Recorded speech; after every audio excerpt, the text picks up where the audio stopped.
Hi, I'm Dr. P.K. Hajra, and today I'll be demonstrating how to do a septal pacing rather than his bundle pacing. You know, everybody can do a pacemaker nowadays. If you have a pre-existing pacemaker, that's not a problem. Sometimes it's very difficult to push another lead from the same side. You can go for a venogram, and this venogram directed puncture of the subclavian vein is very easy. And when you want to convert the pre-existing single chamber pacemaker to septal pacing or LVP pacing, you'll be doing it for improvement in the ejection fractions and relief of heart failure symptoms. Now, this is very simple. If you are doing a cephalic vein cut down, the cephalic vein usually, when you are giving local anesthesia, the needle should be at the deltopectoral groove. So this deltopectoral groove, later on, is very difficult to find when you cover everything under linen. So that needle mark will tell you exact location of the deltopectoral groove. Give a small incision, and you should be liberal on the outer side, because if you go too medial, you miss the deltopectoral groove. And in very muscular body, it may be very difficult to find it. But in 95% of cases, I'll tell you, you'll get the deltopectoral groove and cephalic vein. Now, once you are nearing the fat sheath, the deltopectoral groove, you will see a yellow color. The rest of the things will be red tissue, but the deltopectoral groove will be of yellow color. So once you dissect and take the vein out, and you know how to make a nick, and many times it will be difficult to pass the lead directly. In that case, you put one wire inside. Sometimes Terumo wire also helps. So on that wire, you dilate or you give the pillow sheath. On that pillow sheath, you can pass the Medtronic his bundle sheath. Or you go for direct subclavian puncture. Now, before you contemplate of doing septal pacing, ideal situation will be to have EP-lab. But in many centers of India or people who are doing electrophysiology, they are quite conversant with the EP and EP system, the ECGs, etc. And you have to have technicians to understand, and the cost goes up.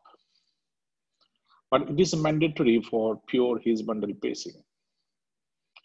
But in simple cath lab, where you do regular angioplasty and regular pacing, even the Pluro can help you, good quality Pluro.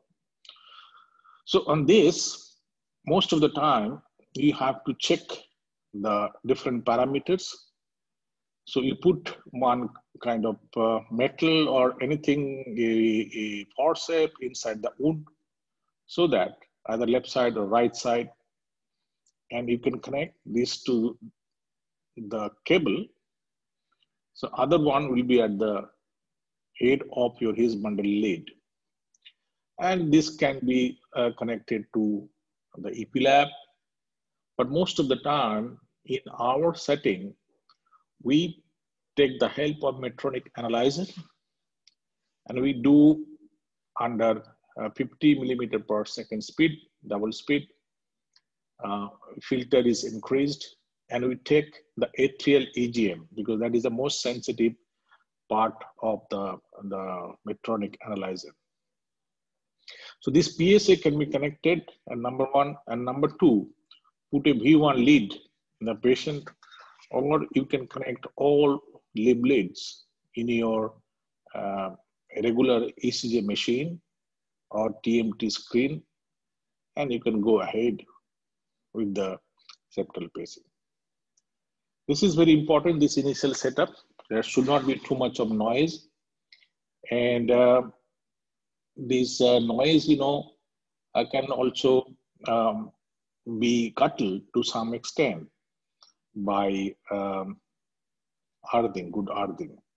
That is very important aspect of having good signals, because these signals on QRS in non-EP centers very important, and you are competing with EP specialists.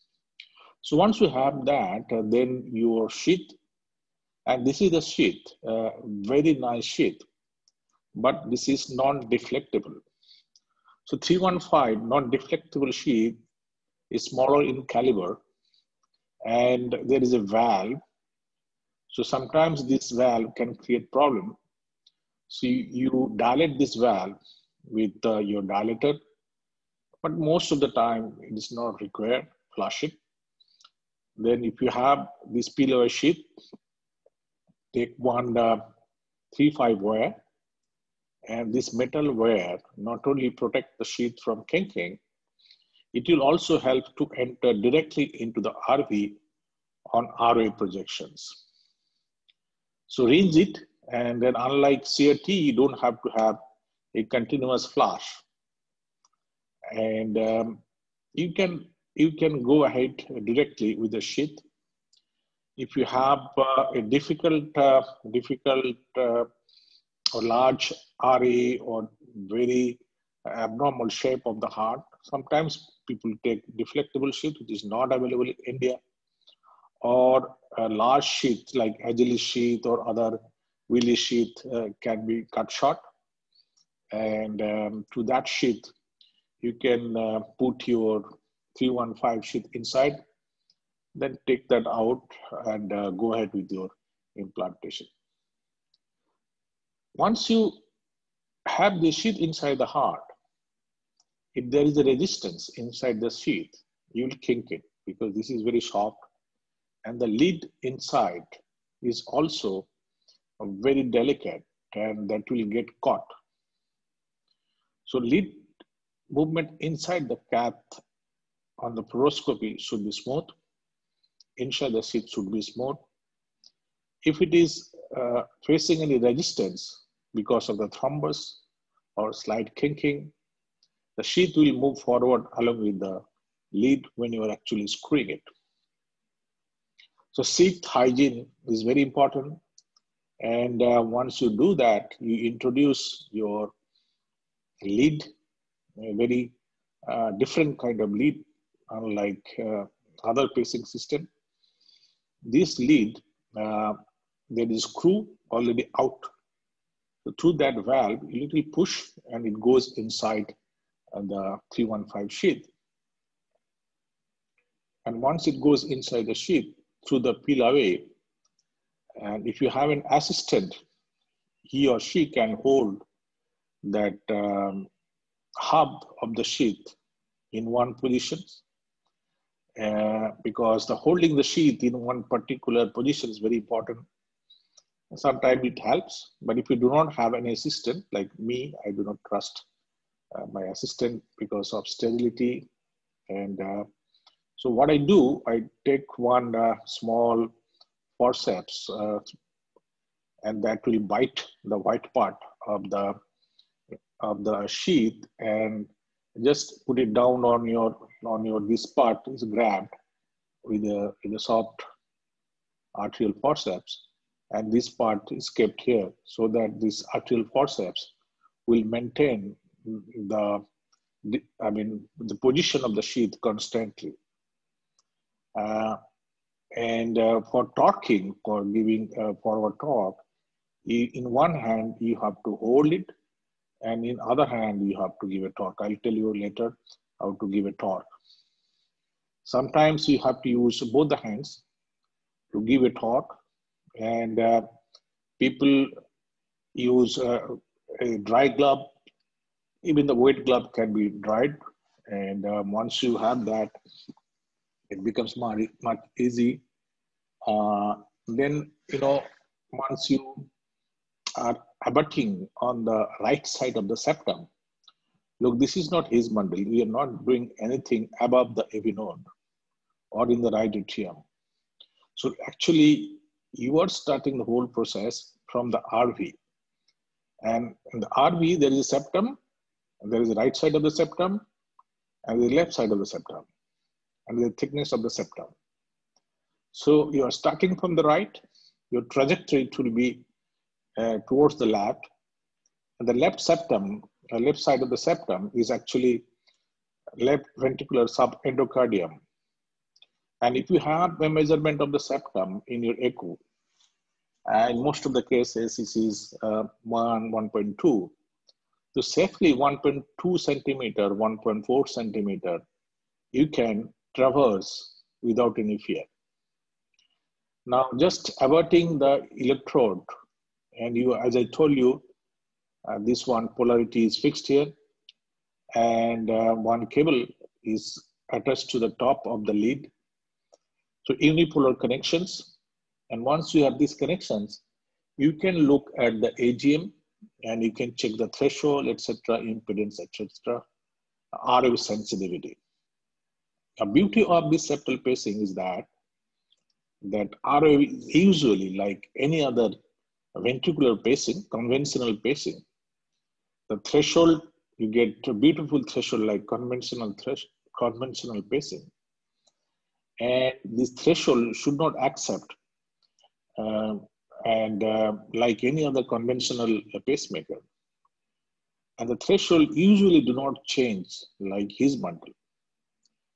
So it's a beauty, and it is just like another conventional pacemaker, but the site is different. The longevity of the battery, redoing or repositioning of the lead, unlike his bundle pacing, is very, very rare. And it is an alternative to his bundle pacing, though it is not included in the guideline. We have already many patients, more than the RCTs in India, and it's in the process of selecting this method as an alternative to his bundle pacing because it's much easier to do, safe to do, and the longevity of the pacemaker device, ease of doing, RV, etc., will definitely push this technology and the technique for the treatment of CRT alternative or a poor man's CRTs where people cannot afford CRT. So 2 leads CRT, one in the right atrium, one in the septum, will suffice in many cases of heart failure. If you have atrial fibrillations with slow rate, just 1 lead is good enough.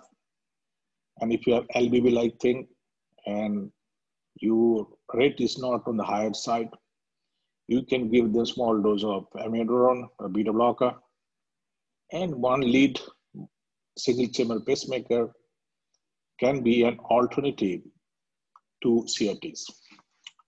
Now, some people, they combine the septal pacing with CRTs. They are called hot CRT-like, or when you H for his bundle, if you replace the H word with the S septal CRT, like 1 lead in the septum, 1 lead in the coronary sinus, and 1 lead in the atrium. Now, in defibrillator, the port connection is very important, and this pacemaker should be programmed so that the AP delay can be to your choice, but there should not be any MVP on. So it has to be compulsory pacing, and once you see this kind of thing on your V1, the V1 is important, lead 2, 3 is important, AVL is important.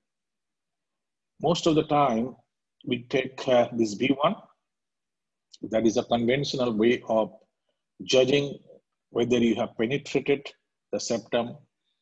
Now, once you abut this lead on the right side of the septum, now your turn comes. So slowly you give turn, and most of the time you will get a better threshold, better R wave, and loss of impedance.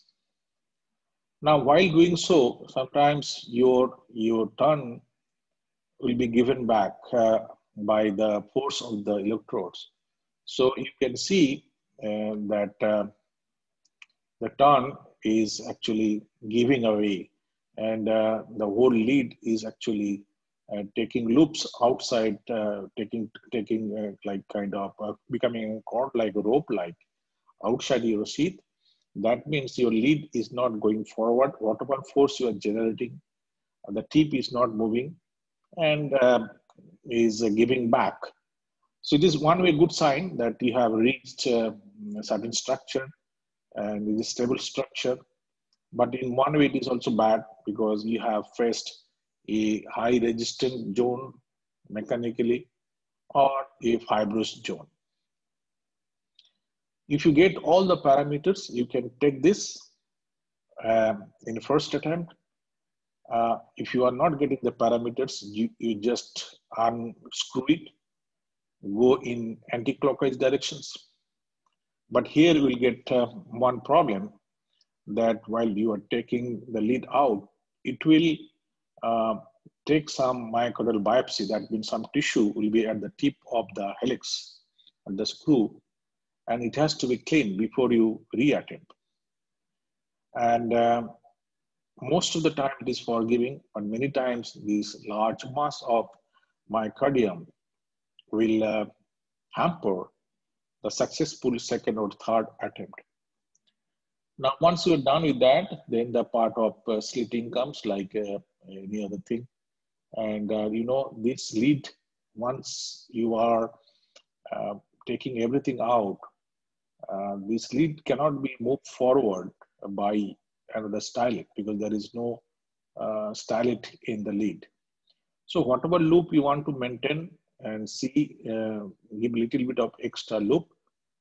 This loop or the lead can be pulled nicely, but it's very difficult to push the lead back into proper positions on the fluoroscopy.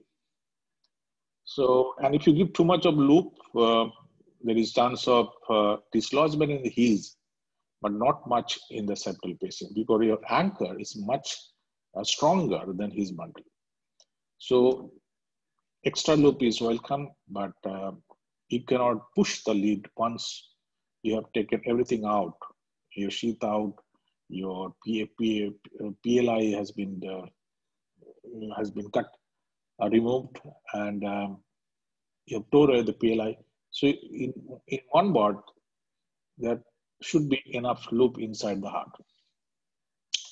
And this torquing is important, and you will get a lot of good feeling, resistance, and we want to target somewhere in the RO. This is RO, and this is LO. So this is left, this is right. So somewhere here, so this is a wide zone, unlike His bundle, which is very restricted zone, is a cloud, though it's a cloud, but even then, it's a very small area. But in septal pacing, you have a large level playing field, large area to play. And on the RO, this is the directions. So on the RO, you have 11 to 5, and you are going across it. So your lead should look at 1 o'clock. And out here, this is again, the septum is almost 12 to 6. And His bundle should look at 2 o'clock. And we are talking about placement, not here, below this leaflet. So it is inside, And sometimes a prosthetic valve helps you to locate this non-coronary cusp at the right end or a mitral annular calcifications. can tell you the right end is the his bundle. So from his bundle, uh, from his, you go 2 to 3 centimeter down on the RAO or in the LAO view, and you will find most of the time that you have caught the right position. So this RAO and LAO business is important, and slowly and gradually you can move down, move up. You can start from here, you can go up. But if you go to RVOT, then there will be a lot of resistance, and this is not the ideal position. In micro pacemaker or septal pacemaker, we prefer the mid portions. The lower portion is much thicker, you won't be able to reach here, and there is chance of perforation here. So if you go too much inside the septum, there will be sudden giveaway feeling of the resistance and mechanical resistance. Then you pull back by anti-clockwise rotation, just opposite of the rotation what drove the lead inside. The same thing can be done reversed by opposite torque. Some people do not prefer to keep it there, but some people still take that. If you have gone through and through, your lead may not be stable, it can come out. So better to take another positions. But this helix is so good, sometimes it gets stuck in one of the fibrous band, and it stays there. So stability is important, and this fluoroscopic guide is important. This is AVR. So this is looking at 2 o'clock on LAO. This is looking at 1 o'clock. TB is looking at 1 o'clock on RAO. And you have this RAO. This is penetrating. So this L is important. You have large, this arm is long, because the sheath is there.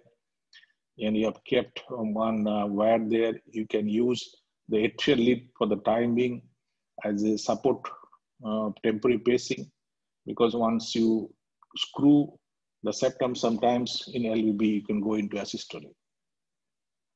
So you have temporary pacemaker, or use this atrial lead as a backup support connecting to the PSA.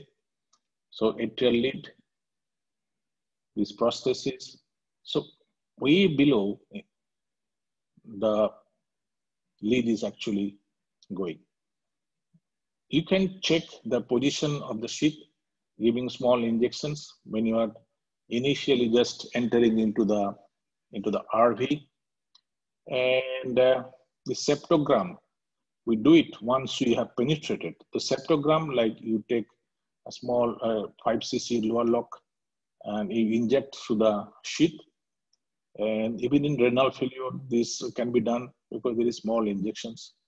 It can be repetitive and doesn't cause any harm. While doing so, you just take the sheath a little bit away from the septum so that you get one silhouette of the septum, RV end, and blood and septum, then only your dye and the helix you can always see on the X-ray. As I'm mentioning, the 3 o'clock or 2 o'clock is important. Exactly 3 o'clock, very good positions. Exactly 2 o'clock in the LAO. So it should be vertical, like it should look at 3 o'clock or 2 o'clock. So 1 to 3 is the playing zone. 1 o'clock, 1:30 or 2:30, 3 o'clock is a playing zone. So if sheath advances and it spins back, I mean, if you want to stop rolling, and they see on X-ray this buckling. I mentioned this fibrous septum, and you should not take that. So observe on the fluoroscopy that the sheath is moving forward or not, and your lead is spinning back or not. So it can be sometimes 100 spins or 200 spins, or sometimes 5 spins. So all varies depending on the locations, and it is so good helix. It just pierces the septum like an arrow, and this arrow depends how much force you are giving, how quickly you are giving turn, but it should be slow, sustained turning. Now, most important in non-EP lab is to look for a W pattern in V1, and you have this equal thing in W, but in successful LBB pacing, this one moves towards your right side, this one. So gradually this last notch will move towards your right and move up. So this will be distorted and there will be notch here. And you should not take anything which is not looking like a W. And sometimes it's very difficult to ascertain on your cath lab ECG, the V1 pattern. You look at the EGM in the Medtronic PSA and these small QRS, narrow QRS. Lead 2 should look taller than lead 3. And AVR and AVL should be discordant. So either of these three can be present, one can be present, but most of the time it is a W pattern, and that is most convincing on the table.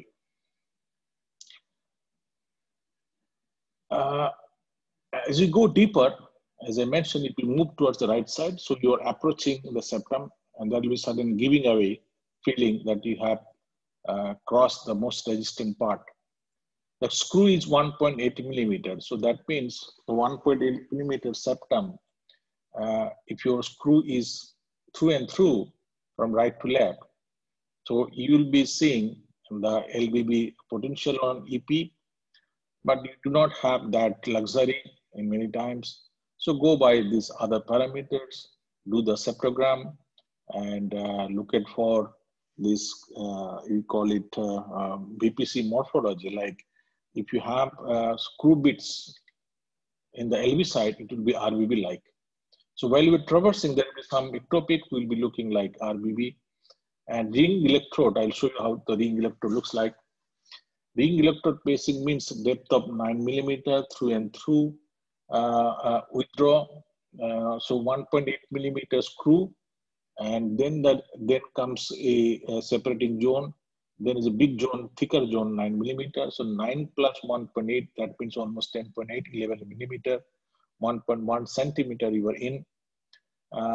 Unlike his stable threshold, and while you're going in, impedance goes up, then falls suddenly, gradually, and it should be around 500, 600 is all right. Turn and unturn, atrial lead can be paced. Sometimes you can go for arterial blood pressure for hemodynamic monitoring, and once you do the DDD pacing, your hemodynamics should improve on the table. So understand that this is your the screw, and 1.8 millimeter from here to here, 9 millimeter. So the X-ray, most of the time, if this portion is averting on the right side of the septum, and you will get the ring electrode capture. So bipolar, you can check this ring electrode as unipolar also, but bipolarity means that this one and this one cathode and anodal capture is there, and 12.8 millimeter means 1.3 centimeter inside. So these parameters are important, and this is basically very nice lead. Pleural location is very important. You are doing like this, you are penetrating here. And as I said, sometimes you have the drill effect, like we have gone through and through. Sometimes you entangle a lot of tissue, or you have the screwdriver effect. This is the best, and it stays there. You can try an animal model, you get this kind of holes. And this is the locations, like this is tricuspid valve ring. This is the electrode. This is the playing zone.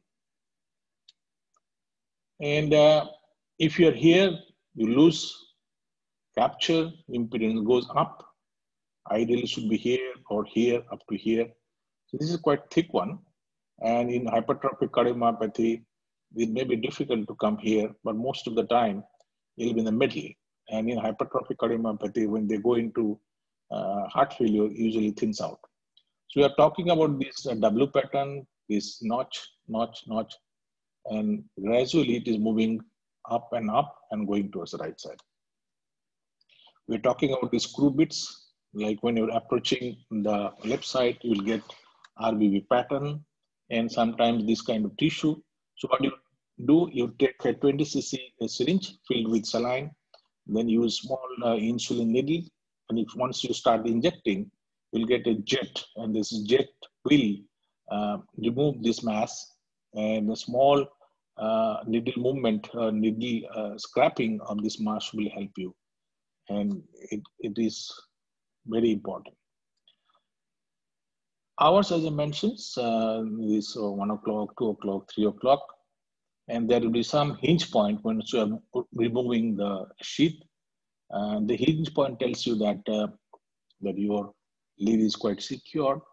You can put one additional hinge bundle lead, and later on you can remove this to know exact position of the septal pacing, but most of the time it is not required.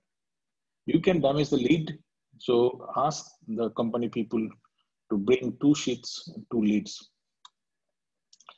Out here, this is basically we are doing in the first few cases temporary pacemaker, then this upgrading.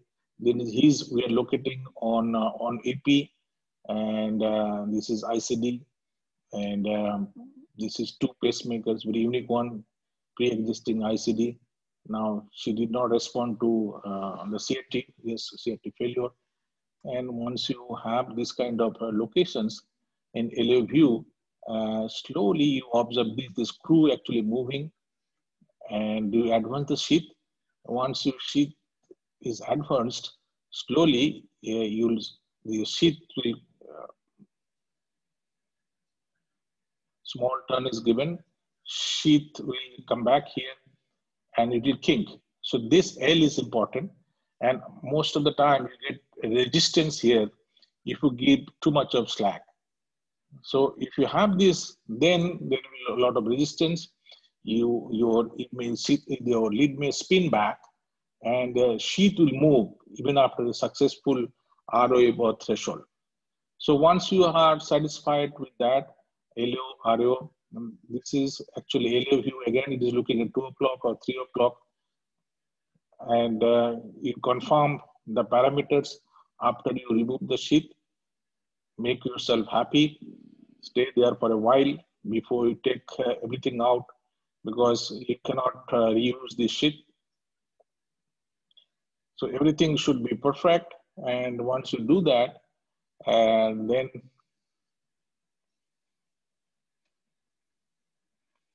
in this case, you know, as I said, this is 1.8. This is ring electrode. There is a gap. So from here, you have a lot of zone to play. This will be the thickness of the septum, and the whole thing can go in. If you reach here, the one end of the ring electrode, then this is RO post CV you're checking. Now, then giving an injection through the sheath, it is entering all the time in the coronary sinus. And then 1 o'clock on LAO, threshold 0.7.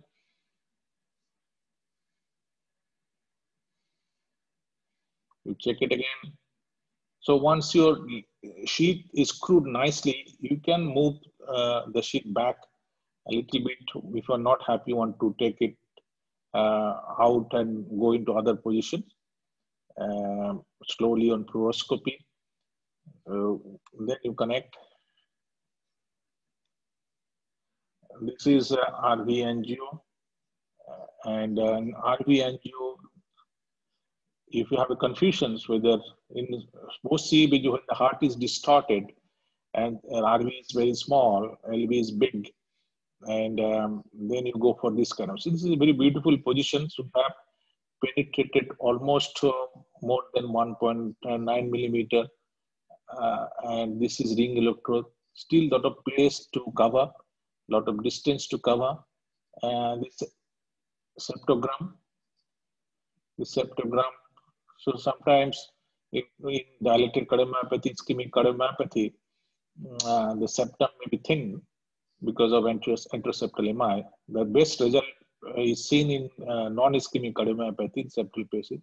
So keep on rotating, keep on giving turn, and keep on seeing on the fluoroscopy. It is quite forgiving. Keep on injecting through the sheath. You have a lot of zone to play. Like you can put whole thing inside the septum. You have a very thick septum. So max to max, most of the time I take up to this portion inside the septum. And this tip is actually getting distorted because it is moving towards wrong side. Instead of going to 3 o'clock, it's going towards 5 o'clock. So that means it faced resistance at some point. It has taken a different shape. And this is the angiogram of septogram. Like we have gone quite inside, and this sheath is abating on the septum. There is small aneurysmal kind of injection, and it is not scary. It is quite satisfying, and you get very nice threshold here. Just this is the septum, old septum, and this is on the LV side. Even if you perforate, nothing will happen. It is just 1 millimeter, and because of the muscular septum, it will close off within few minutes. And MDR, you know,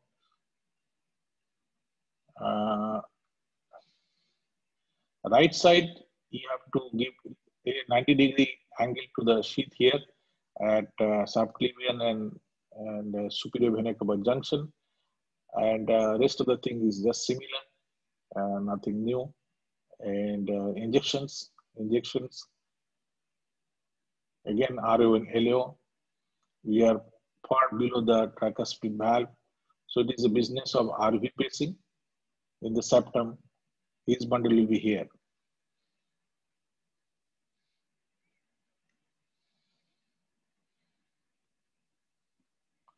Failed CRT. So this kind of movement you will see.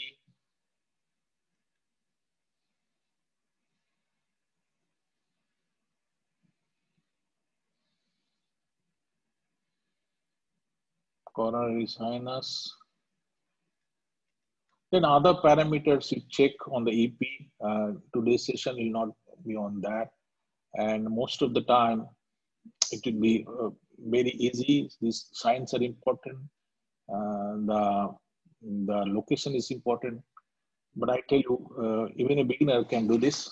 You don't have to bring EP specialist. And thank you for watching. Thank you. Bye. This is Dr. Hazair again.